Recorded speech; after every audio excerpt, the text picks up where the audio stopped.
Ça y est, c'est l'heure. Vous êtes en route pour la maternité. Le bébé arrive.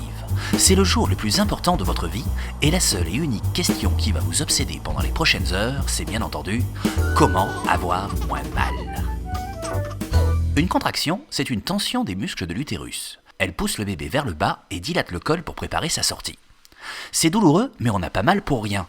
La douleur sécrète de l'ocytocine qui va déclencher de nouvelles contractions. Ça ressemble à une grosse crampe qui commence doucement avec une phase ascendante, un pic et une redescente. Le tout durant environ 1 minute.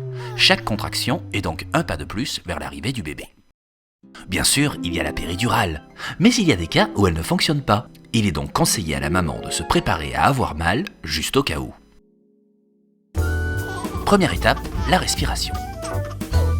Lorsqu'une contraction commence, soufflez profondément pendant 5 secondes. Puis bloquez un instant, puis respirez pendant encore 5 secondes, bloquez et recommencez ce cycle 5 fois jusqu'à la fin de la contraction. Vous pouvez vous aider en utilisant votre main comme un support. Soufflez en montant le long du doigt, bloquez en haut, respirez en redescendant, bloquez dans le creux et recommencez.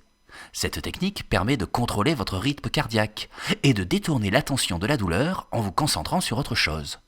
En 5 cycles d'une dizaine de secondes chacun, vous arriverez facilement au bout de la contraction. Deuxième étape, les câlins. Entre 2 contractions, le meilleur conseil à vous donner, c'est de faire un câlin. Ça libère des endorphines qui auront un effet très bénéfique contre la douleur. Mais attention, le câlin n'est pas particulièrement apprécié pendant la contraction. Nous conseillons donc au papa de garder un œil sur la courbe pour savoir quand être utile. 5 temps de respiration pendant les contractions, 1 temps de câlin entre les contractions, et vous arriverez sans difficulté à supporter la phase de travail. Ensuite viendra la phase d'expulsion. Mais ça, c'est une autre histoire.